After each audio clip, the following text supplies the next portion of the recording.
लोकसभा चुनाव के लिए इंडिया गठबंधन में अभी सीटों का बंटवारा नहीं हो सका है। बावजूद इसके वीआईपी सीटों पर प्रत्याशी तय करके सपा मुखिया अखिलेश यादव ने यूपी में राजनीतिक सरगर्मियां बढ़ा दी हैं। 2024 के सियासी भंवर में उतरने जा रही समाजवादी पार्टी खुद उत्तर प्रदेश की 60 सीटों पर चुनाव लड़ने का मन बना चुकी है। इंडिया गठबंधन के तहत 10 से 12 सीटें कांग्रेस को देने की बात हो रही है। बता दें कि मध्य प्रदेश विधानसभा चुनाव में सीटों के बंटवारे को लेकर मची खींचातान के बाद सपा और कांग्रेस के मतभेद खुलकर सामने आ गए थे। तब दोनों दलों के बीच खासी तनातनी हो गई थी।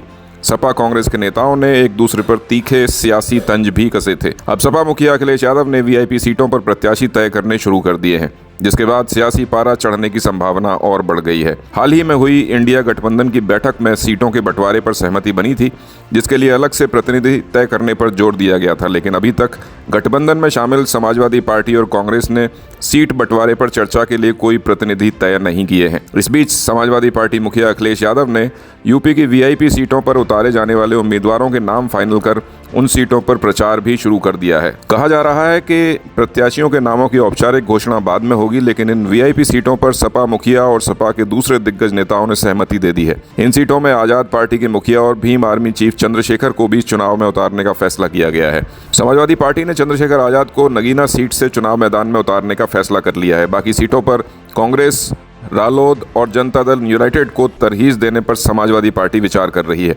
चर्चा है कि बिहार के मुख्यमंत्री और जनता दल यूनाइटेड के अध्यक्ष नीतीश कुमार यूपी की मिर्जापुर, फूलपुर या किसी दूसरी सीट से चुनाव मैदान में उतर सकते हैं। ऐसे में नीतीश कुमार के लिए एक सीट अलग से छोड़ी जाएगी। इसके अलावा एक सीट तृणमूल कांग्रेस और जनता दल यूनाइटेड को भी दी जा सकती है। कन्नौज से समाजवादी पार्टी मुखिया अखिलेश यादव ने खुद चुनाव लड़ने का फैसला किया है। वहीं मैनपुरी सीट से मौजूदा सांसद और सपा मुखिया की पत्नी डिंपल यादव को सपा चुनाव मैदान में उतारेगी। इसी तरह बदायूं से धर्मेंद्र यादव, फिरोजाबाद से अक्षय यादव के नाम को भी हरी झंडी दे दी गई है। खुद अखिलेश यादव भी कन्नौज से चुनाव लड़ने का ऐलान पहले ही कर चुके हैं। पार्टी के दिग्गज नेता शिवपाल सिंह यादव ने फिरोजाबाद सीट से अक्षय यादव के नाम का ऐलान पहले ही कर दिया था। खुद शिवपाल सिंह यादव कहां से चुनाव लड़ेंगे, इसे लेकर तस्वीर अभी साफ नहीं हो सकी है। वैसे शिवपाल यादव के आजमगढ़ से चुनाव लड़ने की चर्चाएं तेज हो रही हैं। इसके अलावा अंबेडकर नगर सीट से पूर्व मंत्री लालजी वर्मा और फैजाबाद से पूर्व मंत्री अवधेश प्रसाद को चुनाव लड़ाया जा सकता है। ये दोनों ही वर्तमान में विधायक हैं। वीआईपी सीटों पर अखिलेश यादव की यह रणनीति बाहर आने के बाद सियासी गलियारों में सुगबुगाहट तेज हो गई है। गौरतलब है कि यूपी में कांग्रेस ज़्यादा सीटों पर चुनाव लड़ने का मन बना रही है।